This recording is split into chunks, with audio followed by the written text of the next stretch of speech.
What up, guys? Your boy Quake back with a brand new episode of the Diverse Mentality Podcast, number 349. Appreciate you all for listening and watching. A lot to discuss, man. Billboard has released their lists of the best performing R&B and hip-hop artists of the 21st century, and that's gotten a lot of people talking. Also, they released the top 10 hip-hop/rap albums of the 21st century as well. So I'm going to be talking about that a little bit later on. But first, let's get into the news. And there's a lot of interesting topics, especially when it comes to Young Thug. So first, let's talk about Diddy. Of course, the Diddler. We always got to mention him on the podcast because he's still got a lot of stuff going on. And like I called, I don't know how many episodes ago, but I called this a while ago. A lot of these Diddy lawsuits that were just piling on were simply piling on because Cassie settled her lawsuit with Diddy. So a lot of these other lawsuits saw this as an opportunity, as a money grab to sue Diddy, and hopefully, with all these lawsuits piling on, Diddy would just settle a lot of them, which would make no sense because he would just run out of money at the end of the day. But some of these lawsuits are getting thrown out, so let's go over the article. Diddy was hit with this sexual battery lawsuit in February from a John Doe who alleged this incident took place in 2015. Diddy has been hit with plenty of lawsuits and allegations since for quite a while. He's still sitting on a lot of them too, but here and there he catches a break. That's the case today, as one from February has been dismissed. This one involves a John Doe who alleged to be an aspiring singer. The man alleged he and Diddy had been building a work relationship steadily during the mid-2010s. Particularly in 2015, however, he alleges that things took a horrific turn when he was 23 years old at the time. He alleges that during an after party at a nightclub in Los Angeles, Diddy was close to offering him a contract with Bad Boy Records. Moreover, the John Doe also alleged that the disgraced mogul was going to have studio time with Combs himself, as caught by USA Today. But instead, after allegedly downing a drink that Diddy allegedly gave him, he passed out. Upon regaining consciousness, the incarcerated rapper was having unwanted sexual contact with him. Tony Busby, who filed this lawsuit, alleged that if his client resisted, he was going to thwart his career plans. The filing read, the conduct described herein is shockingly typical of how defendant Sean Combs conducted himself for many years. Sean Combs believed he was above the law. He is not. Conservatively, the entrepreneur's team refuted the allegations. The plaintiff was seeking an unreported amount of damages for the alleged physical and emotional distress he acquired. However, the accuser won't be seeing any compensation, as a New York judge is tossing his case out for waiting too long to file in the state. Okay, it's interesting. So it's not because there's no evidence or proof that Diddy actually did this stuff. It's because they failed to file in the New York state. Even though there was a law passed in 2019 that extended the statute of limitations in cases like these to 20 years, it was still too later. Prior to that, it was too late. Of course, these writers mess up sometimes. Prior to that, it used to be only 5 years per TMZ. While this isn't going to affect Diddy's outcome, it's still a bunch of much-needed morale victory. He will be hearing his fate from his federal trial on October 3rd. He faces 2 counts of transportation to engage in prostitution. Experts predict he will receive less than a max of 20 years he could get. Really interesting. Of course, a lot of these lawsuits will get tossed out. A lot of them is just, like I said earlier, is just a money grab. It's just one of those situations where Diddy was having a bunch of stuff pile on him at the time. People saw, him settling with Cassie, and they said, hey, this is a great money opportunity to sue this guy and get a couple $1 million. And, even if it's true or not, because of all these lawsuits piling on him, maybe he'll end up settling these lawsuits. But he's not going out like that. And I wouldn't either. I would spend every penny defending myself, making sure that I, look innocent, not look innocent, but am, obviously, if I I'm saying the wrong words, not feel, but if I am innocent, obviously I'm going to fight this. I'm not just going to allow some idiot to tarnish my name, even though the negative headlines get reported a lot more. The positive ones where, the person's innocent and, the person that got accused of this, it didn't do it. Those don't really get covered as often, unfortunately, but regardless, I would fight the situation just for my own respect and my own respect for my family name and all that stuff. I would not allow some idiot to just destroy my name. I would fight it tooth and nail as much as I could, obviously, financially. There's only so much you can do financially because the court systems will destroy you financially if you're fighting all these lawsuits. It's just at a certain point, it's like, I don't have enough money to defend my name. But with Diddy, he's got a lot of money, and I'm sure all these lawsuits are probably costing him $500,000 to $2 million, maybe. I might be throwing out a crazy number out there, but I don't know. It depends on how far lawsuits go. It depends on the situation, who's involved, how many people are involved, so on and so forth. But I'll always report, man. I'll report on if it's positive or negative on people, if they're cleared in their name on certain things, if they're not cleared, whatever the case may be.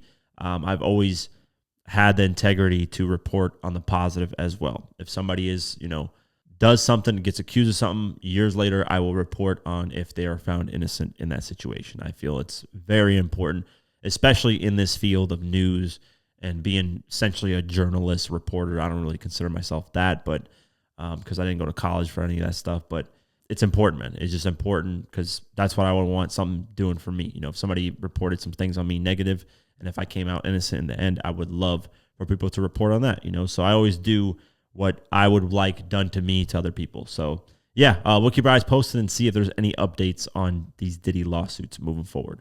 Speaking of updates, YNW Melly lost his lawsuit over harsh jail conditions. If you guys don't remember, he did sue for that. So let's go over the article. YNW Melly has been in jail since 2019 when authorities charged him with 2 counts of first-degree murder. YNW Melly has lost his lawsuit in which he alleged that his constitutional rights are being violated as he remains behind bars while awaiting a retrial in a double murder case. According to All Hip Hop's Grouchy Greg Watkins, U.S. Magistrate Judge Melissa Damian dismissed the rapper's habeas corpus petition on Tuesday. Melly originally filed a 12-page complaint back in November 2024. In her ruling, Damian stated that Melly needs to exhaust all available state-level options before seeking help in federal court. Despite the result for Melly, he can refile as Damian made her ruling without prejudice.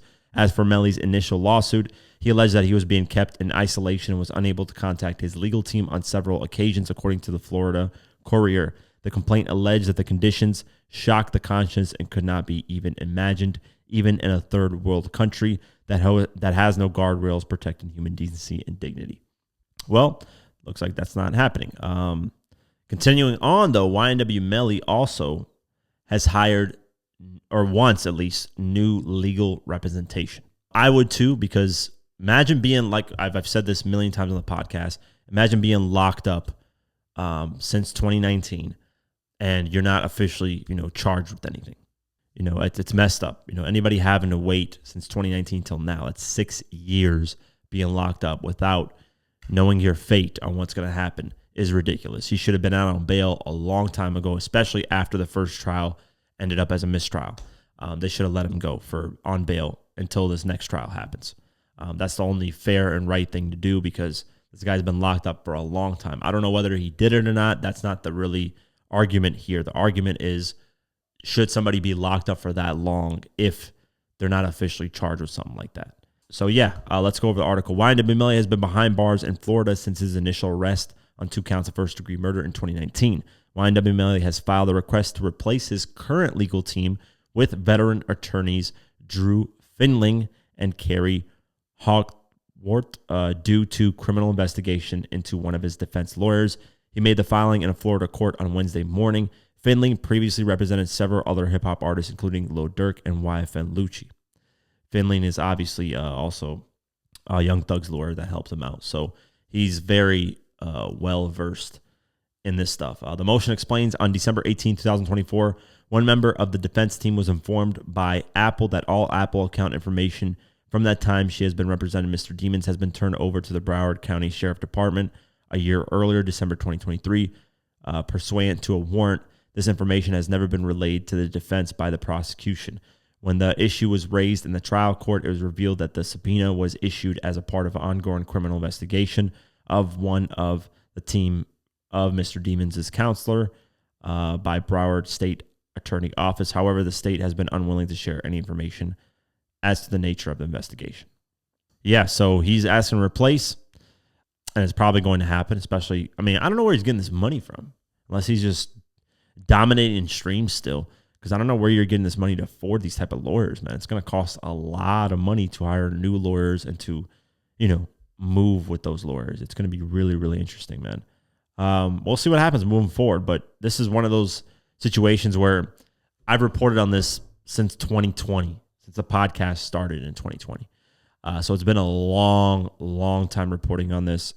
Hopefully this guy gets the trial, and whatever happens at that point. I don't know. I'm not really too informed on, whether he did it or not, but whatever the justice system decides, if he ends up getting charged with it, he ends up getting charged, and it is what it is. And whatever happens. So we'll see what happens in the future. Thugga, that's my brother. So Young Thug is facing a lot of backlash on social media, mainly because he's been calling Gunna a rat, but it turns out he is singing like a bird when he got interrogated. At least that's what the internet is saying. So let's go over the article. Young Thug is facing tons of backlash on social media Wednesday as fans have been recirculating allegedly leaked audio of a 2-hour interrogation in which he appears to name drop Pee Wee Roscoe. It's unclear exactly what Thug is referring to in the viral clip, and Thug has yet to comment on the situation publicly, which he did. Roscoe was previously accused of allegedly shooting up Lil Wayne's tour bus in 2015. According to Thugger Daily, the audio originally surfaced almost 2 years ago. The account also pointed out that DJ Academics reshared the video at the time. Fans on X have been having a field day with the drama. Many have brought up Thug's ongoing beef with Gunna. Young Thug ratted and he went so hard on Gunna despite him doing anything against him. One user wrote, another added that, so he ain't mad at Gunna no more. He can't be after this. Others have been sharing a statement Thug posted back in July. It reads, if you're a rapper and you're a rat, you just got to go gospel twin. While he's rarely mentioned Gunna directly by name, he seemingly referenced him on several occasions over the last year. And Gunna's response is the best. If you need a feature, just say that. Literally, that song is fire. If you need a feature, just say that. Thugga. So let's play the audio clip. Let's see what's going on here and if there's any snitching involved. I don't know. I really don't care. And here's the thing with this stuff. I'm going to first play the clip and then we'll talk about it later. This motherfucker Wayne from New Orleans. I'm from Atlanta. Mm-hmm. This nigga was in Atlanta and I was in New Orleans. I said, what the fuck? That was so weird. This nigga fucking damn shot at this nigga tour bus. I don't know. Honestly, I don't know who the fuck did it. They said Roscoe, but I don't wanna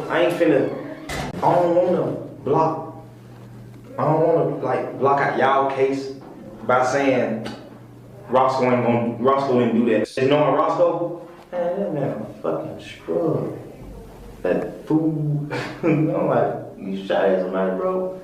But I don't fucking know, cause every day nigga grow a fucking ball. I don't know. I honestly don't know. I mean, he is saying directly, what's going on, which is interesting. The problem with all this stuff is, was it public information at the time, which I think it was. As to who shot, I don't know. I can't 100% say that. But regardless, out of all this, who gives a shit at the end of the day? Sorry, that was one of my notifications. Who gives a shit? Like, I don't care about these guys snitching. And here's why I don't care. One, I'm not a gangster. I don't go by the gangster lifestyle. If something happens to me, I will snitch. I'm a regular citizen. I pay my taxes. I don't care. If you're doing something wrong and it affects my life in one way, shape, or form, I will snitch. I'm not somebody that will if I see somebody doing something illegal, I'm not just going to go out my way to call the cops on them. No.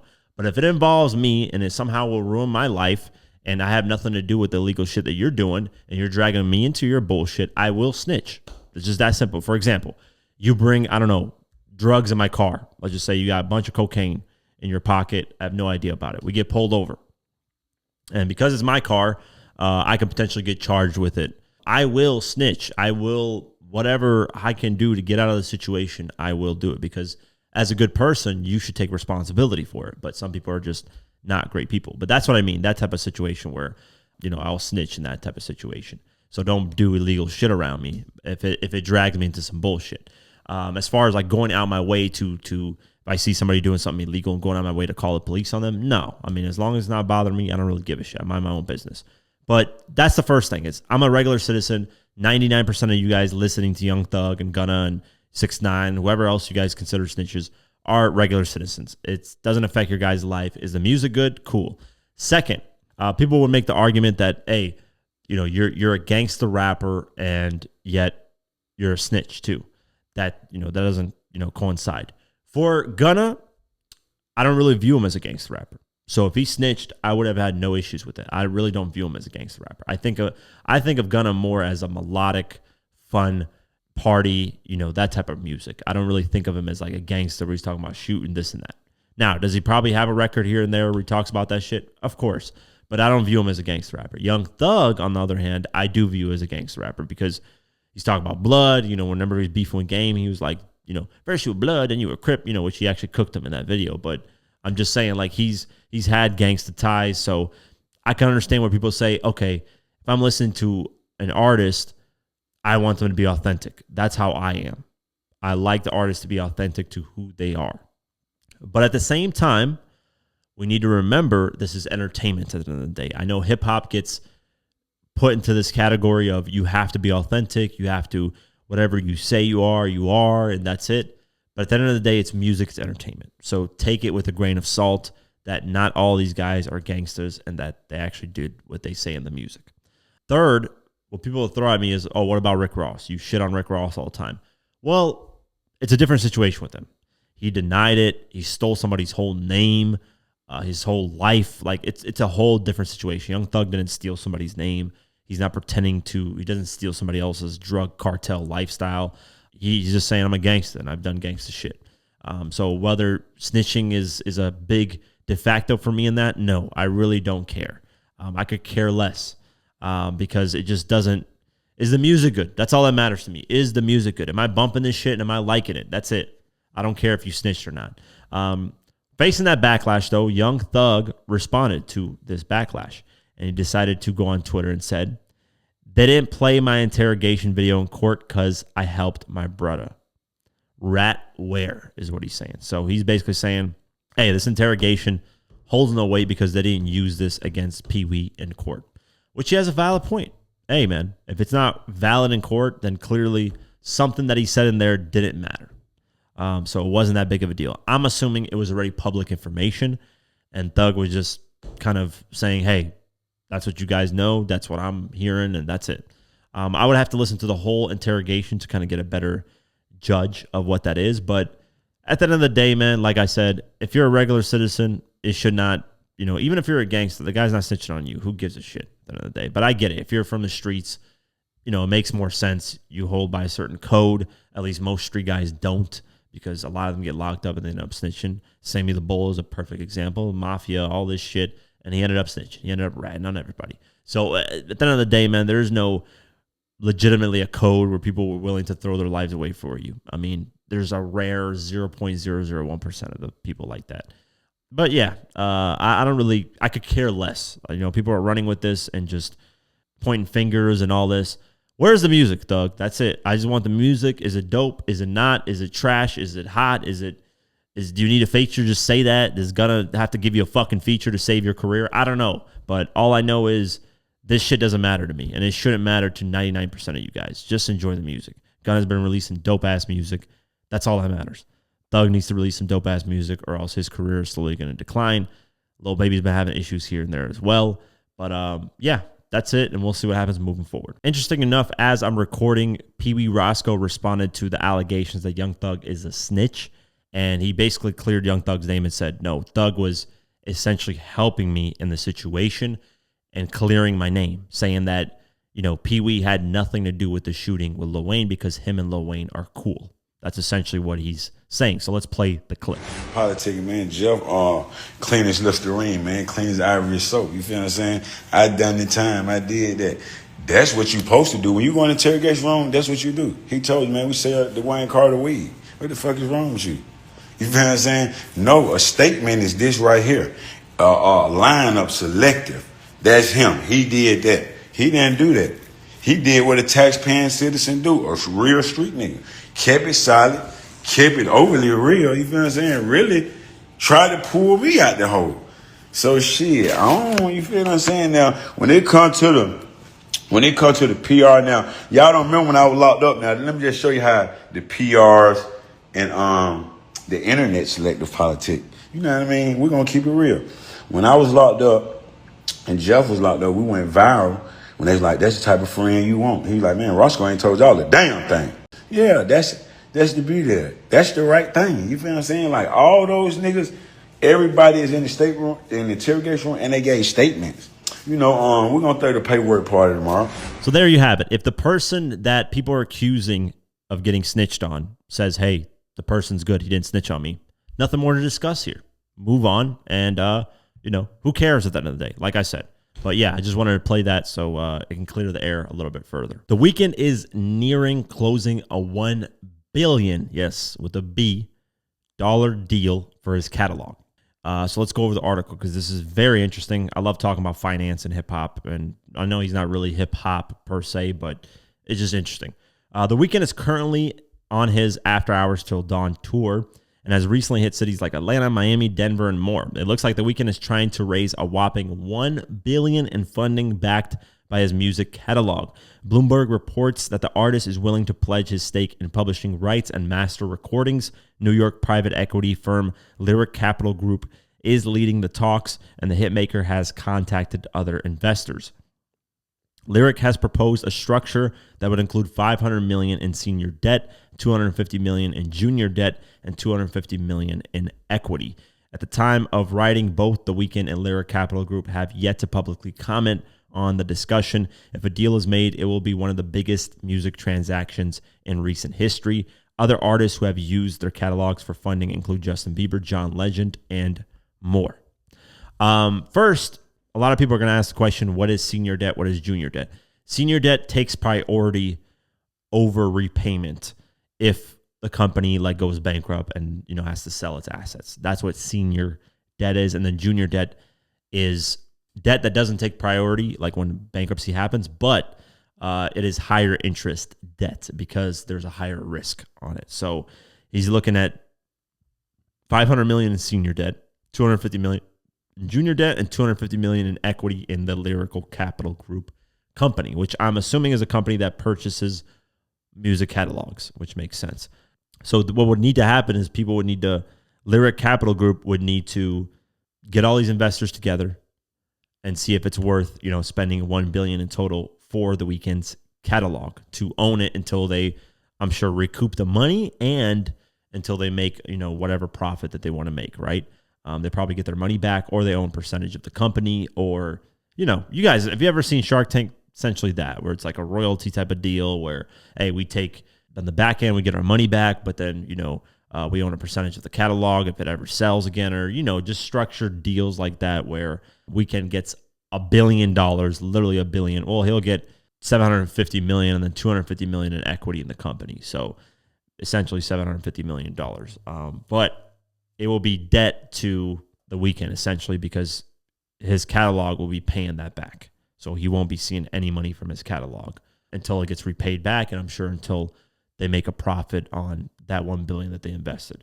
And I'm sure Weeknd's music generates per year, just his catalog alone, I'm sure generates anywhere from $30 to $50 million.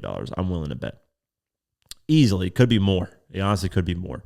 It could be $100 million every year. Why would an artist want the money ahead of time?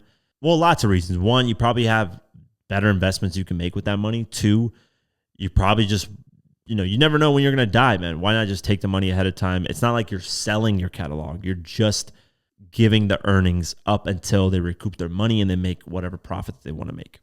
So you're just getting the money earlier. That's all you're really doing. You're not fully selling off your catalog. There's a difference between just loaning your catalog to get a loan from somebody of $1 billion versus selling the catalog for $1 billion.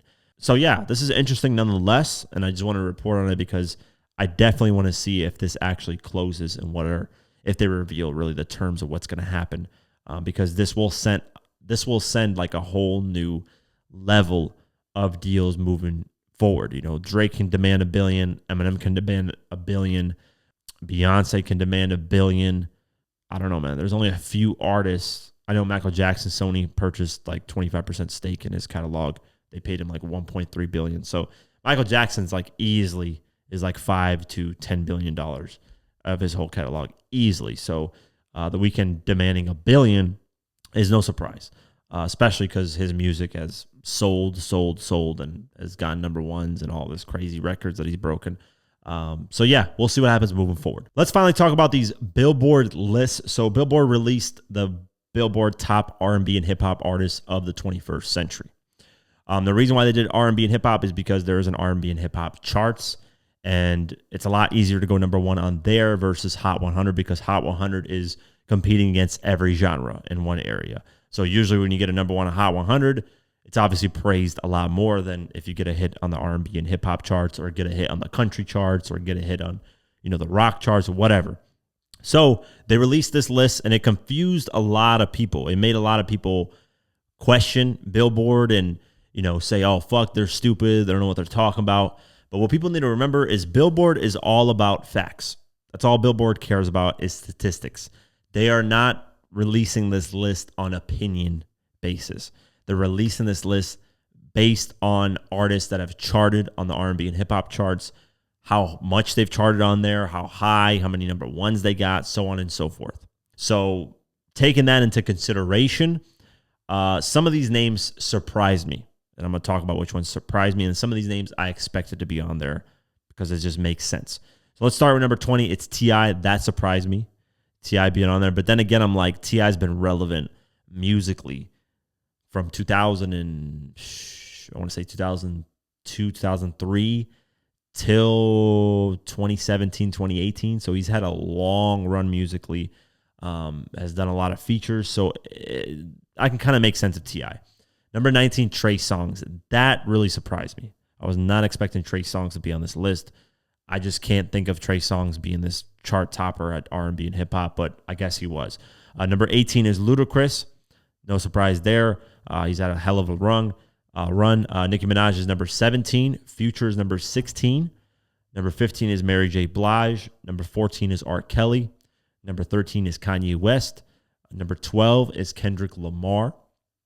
Number 11 is Post Malone, which can you really consider Post Malone hip hop and R&B? Not really. I mean, he's melodic now. He's kind of transitioned to country. So he's kind of, when he's on these type of lists, I'm kind of like, you could have included somebody else. But I get it. I guess it makes sense because he started out hip hop and, he still makes melodic type of music. So whatever.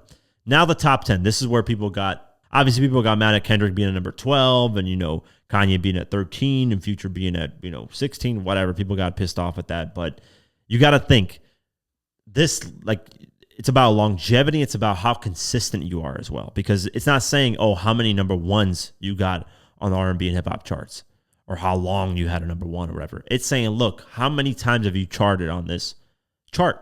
How many times have you been on here? And how many number ones have you had on here? So it takes into the consideration that whole factor.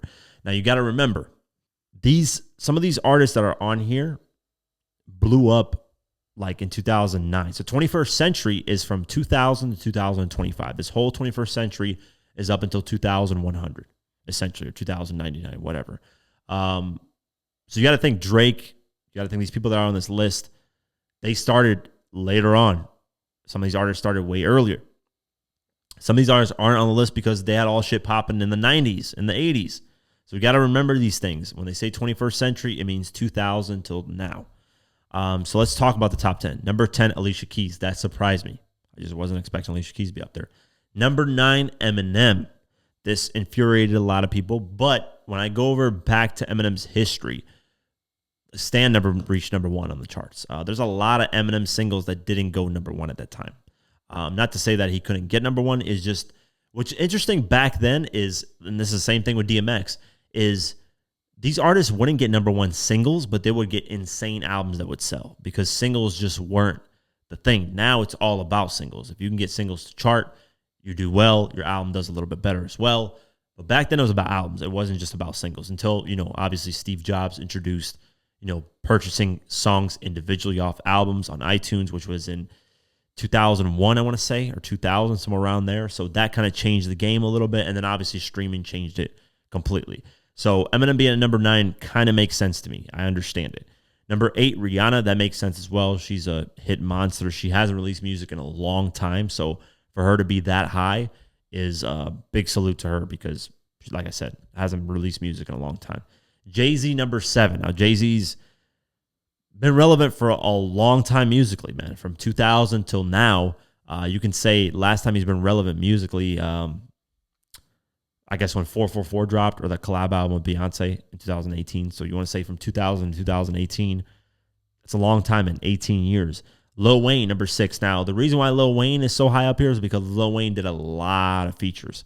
Lil Wayne didn't only release his music, but he jumped on so many other artists' music. So they take that into consideration as well. So Lil Wayne being up there made sense. In fact, I'm surprised he's not higher up there. Usher, number 5. This also surprised me, but like I said, I'm not big on the R&B side of things. I don't really know. I know Usher was a huge artist. I mean, he sold almost 1.1 million copies of his Confessions album in 2004, first week. So obviously he does numbers. Charts-wise on songs, he had a long career. 2000 till, you want to say he was relevant till 2015, 16, 17. He's had a couple records here and there, but relevant-wise, like probably I want to say 14 to 15, he started falling off. Chris Brown, number 4, makes total sense. The guy's a song releasing machine. I mean, really, this list, is about consistency as well. It's not just about, can you just drop songs? It's about being consistent musically, delivering. Yeah, you don't have to be the most relevant, but at least dropping music and having it chart. That's all I really, like I said, it's not just like, number 1s or top 10s. It's just about how many songs have you charted on here? And that's what they're factoring in, as well as number 1s, obviously. But 2 of those factors are a huge role. Number 3, The Weeknd. This surprised me as well because The Weeknd is a fairly new, not saying that he's a new artist, but he basically blew up in 2010, 2011. So he hasn't had a full run like some of these other artists like Chris Brown, Usher, Lil Wayne, Jay-Z, Eminem. So he's number 3, which is crazy. Beyonce, number 2. No surprise there. She's had a full career as well, which is 21st Century on her. But here's the number 1 slot. Obviously, Drake. There's no surprise there. I had no surprise to say like, oh my God, why is Drake number 1? Drake has 30 number 1 hits on the R&B and hip hop charts. 30. Take that into 30. He is the person that's closest next to him is Beyonce, and he's doubled her. I think Beyonce has like 12 or some shit like that. So he's got 30 number 1 hits on the R&B and hip hop charts.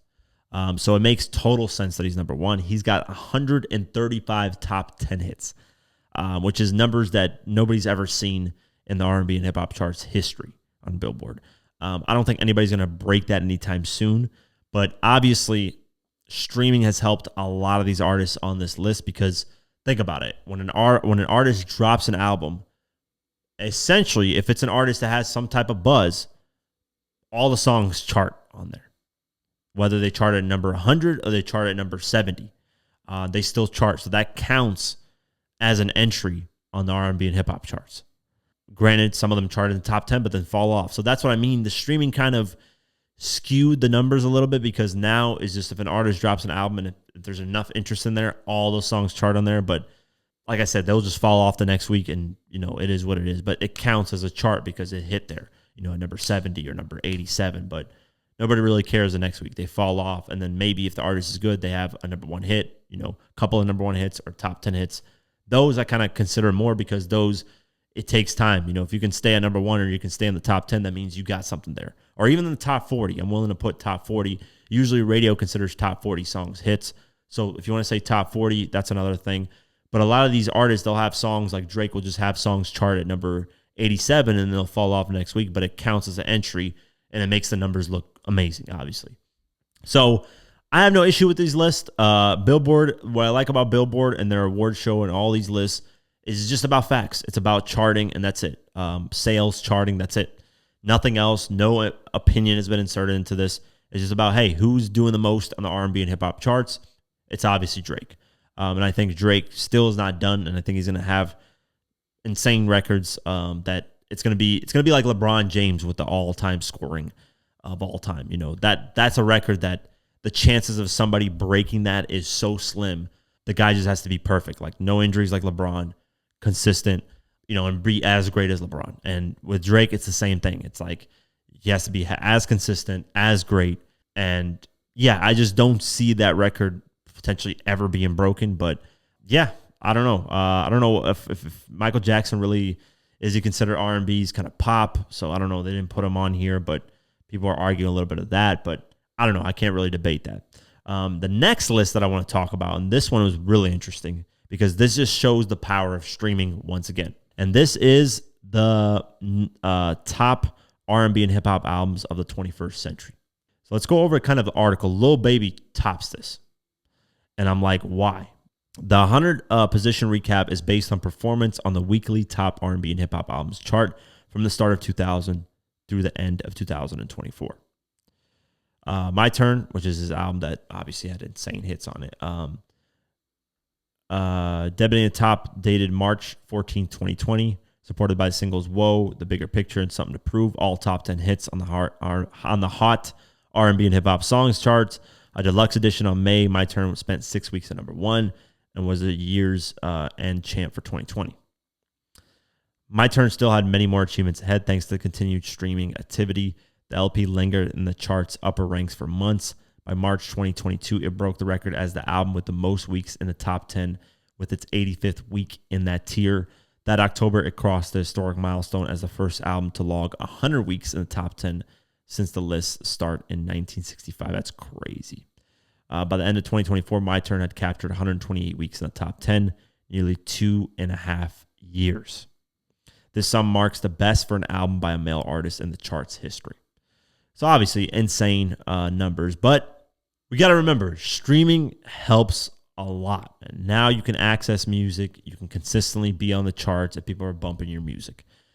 Back then, you buy an album. That's it. That's what would charge you. They didn't count anything else from what I remember. I don't know if they counted radio plays off songs of the album. They didn't. It was just you buy an album, the album stays on the charts, and then once people stop buying the album, it's done. They don't factor in like years later with people listening to the album. Imagine if they could count how many times you played that CD or what songs you played off that CD. Unfortunately, they couldn't do that, which I'm surprised they didn't, man. They should have just put it into cars, like a system that would count and then like have a system where, technology wasn't too advanced by then. But yeah, they couldn't count it. So you can't, this is why I'm saying like there needs to be a separation between these records because it just looks ridiculous on the streaming end. Like Lil Baby My Turn being the biggest album on the R&B and hip hop charts, and this album came out in 2020. You got every R&B and hip hop album that's ever been released from 2000 to 2024. You got Give It to Die Trying, The Eminem Show, Marshall Mathers LP. You got all these Usher Confessions doing 1 million first week. You got all these projects doing insane first week sales and multi-platinum and diamond. And Eminem Shows sold 41 million records right now. Most selling hip hop album of all time. But it's not in this top 10 because of streaming. Streaming doesn't warrant it. It doesn't come out at the time of streaming. So let's go over the chart. Number 10 is Juice WRLD, Goodbye, Good Riddance. So if you'll notice that a lot of the newer artists on this chart, I don't think actually any old artist is on here. J. Cole, 2014 Forest Hills Drive is at number 9. The Weeknd, The Highlights, which is his like greatest hits album, is at number 8. Kendrick Lamar, Damn, is at number 7. Pop Smoke is at number 6. Shoot for the Stars, Aim for the Moon. I remember when this album came out, man. It was just always on the charts, selling like 20, 30,000, 40,000 every week. Number 5, Post Malone, Hollywood's Bleeding. Number 4, SZA, SOS. Number 3, Drake, Take Care. Number 2, Kendrick Lamar, Good Kid, Mad City. And then number 1, Lil Baby, My Turn. So the only albums on here that factor in album sales at the time when streaming wasn't even a part of the sales is literally J. Cole with 2014 Forest Hills Drive, because 2014 they weren't counting streaming on there. Damn was counting with streaming, so that doesn't count. Take Care, Drake's Take Care, and Kendrick Lamar's Good Kid, Mad City. These are the only 3. Drake, J. Cole, and Kendrick Lamar are the only 3 artists on this list that are dealing with projects that came out before streaming was considered into sales and charting and all that. So they're the only ones that have had a taste of album sales and streams put together and dominated both fields, you know, because Drake did with Take Care 600-something thousand first week, 631,000 first week. The album sold 4 million copies of physical CD sales. So when people say, oh, Drake or oh, Kendrick Lamar or oh, J. Cole can't sell physical album CDs, they wouldn't be able to do sales. No, they would. If they were in the 2000s, if they're doing 4 million or 2 million or 3 million in an era where CD sales were slowly dying out, then they would have 100% KK would have been diamond. Let's just say that. Kendrick Lamar's Good Kid, Mad City would have been potentially diamond as well. J. Cole's 2014 Forest Hills Drive would probably do 5, 6, 7 million. Or diamond, who knows. But if you look at these charts, that's what I'm saying. Like, these charts don't really tell the full story. If you show this to a kid that was born in the year 2010, they would think that, what is it? Lil Baby's the greatest of all time. That's what they would think. But they don't know. That's the problem is a lot with this stuff is if you don't know the history of it, it's hard to speak on it. It's hard to give your opinion, but you'll go on social media and you'll get people saying, "Oh my God, Lil Baby's the GOAT because he's got the number one." I get it, but I think Billboard should have separated the two and been like, okay, there's one for the era before streaming and there's one for streaming. It would have been better. It would have been easier to read out and kind of dictate, what's the poppin' thing. But hey, that's it for the list. That's my thoughts on it. I think it makes sense for the most part. I think people were asking, where's 50 Cent on the R&B and hip hop charts? 50's music, he stopped charting. I think 2009 he had Baby by Me. I think he had Do You Think About Me, and then he had a couple songs chart, and then he had Down on Me with Jeremiah that went number 3 or number 4 on the Hot 100, which is really dope. I mean, he had records here and there chart, but his career kind of fizzled out. If he had a longer longevity, he probably would have done a lot better on the charts. But that's the kind of situation with that. That's just the reality of it. Speaking of Billboard, let's get into the Hot 100. Golden is at number 1, so it's beating out Alex Warren or Morgan Wallen, all these country artists. Number 2 is Ordinary, Alex Warren. Number 3 is Morgan Wallen, What I Want. Number 4 is Soulja Boy's Your Idol. Number 5 is Soda Pop, Soulja Boys. Number 6 is Love Me Not, Raven Lene. Number 7 is Lose Control, Teddy Swims. Number 8 is Daisy's Justin Bieber. Number 9, Just In Case, Morgan Wallen. And number 10, How It's Done, Hunter X. I don't even know how to pronounce his name. Going down, Luther, Kendrick Lamar, SZA, number 21. Chris Brown, Bryce Tiller, It Depends, number 32. SZA with Kendrick Lamar, 30 for 30, number 38. What Did I Miss? Drake, number 45, and Drake Nokia, number 46. So they're right next to each other. That's interesting. Tyler, the Creator, Sugar on My Tongue, number 49. Morgan Wallen, Miami with Lil Wayne and Rick Ross, number 52. Cardi B, Outside, number 60. Hell at Night, BX The Plug, number 61. Imaginary Players debuted at number 70. That's a horrible debut for Cardi B. Damn, her music just ain't hitting like it once was. She had an insane first album. I think that's why it took her a long time to release an album, because she probably got that sophomore curse going on there. You remember the sophomore curse where the artist would struggle on the second album and all of a sudden fall off? Yeah, they used to call that a sophomore curse. Drake, Which One? Central C, number 73. Songs Ass Cheeks and Hope It Falls Off the Charts. Going down, G Herbo went legit, number 82. Tyler, the Creator, Ring Ring Ring, number 85. Jelly Roll, Heart of Stone, number 86 debut. Interesting. Type of Glorilla, number 88. Gonna just say that. It should be way higher, number 89. This shit should be number 1. Shout out to Gunna. WGFT, Gunna, Burna Boy, number 93. Forever Be Mine, Gunna, WizKid, number 96. And Lotto, Somebody, number 97. That's a re-entry. Interesting. And that's it for today's episode of the Diverse Mentality Podcast. As always, appreciate you guys for streaming, watching, Spotify, Deezer, Pocket Cast, Apple Podcasts, all that. Have an amazing night, day, whenever you listen to this, and peace.